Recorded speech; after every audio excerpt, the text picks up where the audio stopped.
더불어민주당이 대선 경선 일정을 두고 장고를 거듭하고 있습니다. 후보 선출을 언제 할지는 아직 정하지 못했지만 일단 경선 준비에 들어갔는데요. 자세한 소식 국회 취재기자 연결해 듣겠습니다. 서영석 기자. 네, 민주당이 대선을 위한 본격적인 경선 준비에 들어갔습니다. 선거관리위원회와 조직 강화 특위 구성을 마치고 활동을 시작한 건데요. 경선 일정을 둘러싼 내용은 계속돼 오늘도 장외 공방이 벌어졌습니다. 이재명 지사의 지지 모임 대표를 맡고 있는 조정식 의원은 라디오 방송에서 정치적 주장에 따라 당원 당규가 뒤집히는 것은 안 좋은 선례가 남는다며 지키는 게 기본 원칙이라고 강조했습니다. 반면 경선 연기에 무게를 두는 것으로 알려진 김영배 최고위원은 다른 방송에 나와 진통이 있더라도 건강한 에너지가 될 것이라며 제3의 대안이 있을 수 있다고 언급했습니다.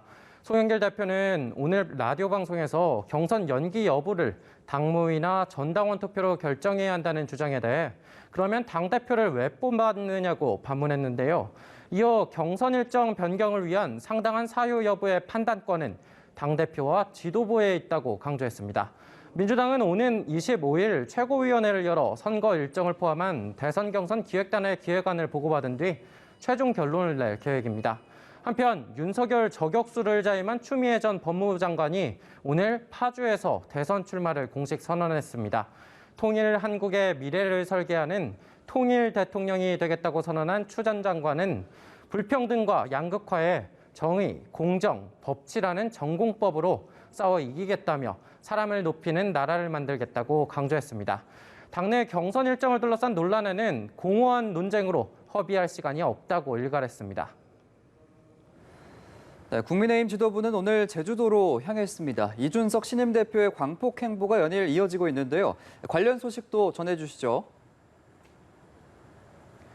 네, 국민의힘 이준석 대표를 비롯한 지도부가 이달 초에 이어 오늘 제주도를 다시 찾았습니다. 이 대표는 가장 먼저 4.3 평화공원 위령탑을 찾아 참배했는데요. 방명록에 아픔이 완전히 치유될 때까지 더 노력하고 더 자주 찾아뵙겠다고 적었습니다.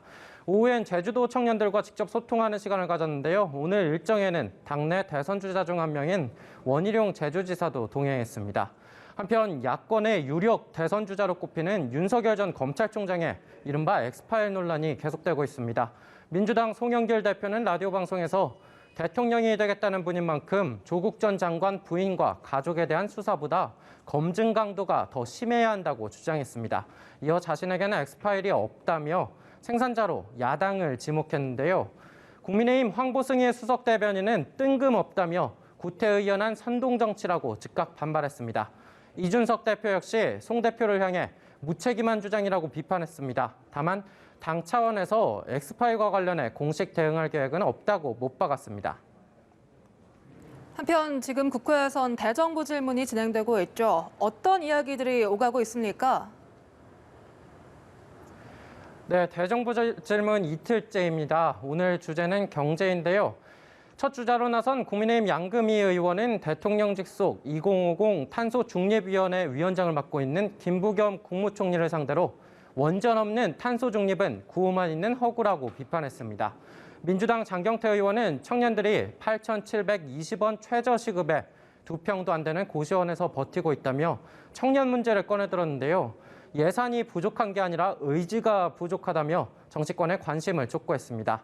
이 밖에 민주당 신정훈 의원은 코로나19로 인한 소상공인들의 피해 보상에서 소급 적용이 현실적으로 어려운 점을 짚고 소급 효과가 있는 두터운 지원의 중요성을 강조했습니다.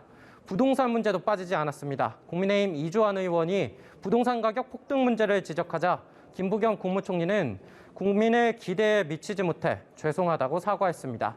지금까지 국회에서 전해드렸습니다.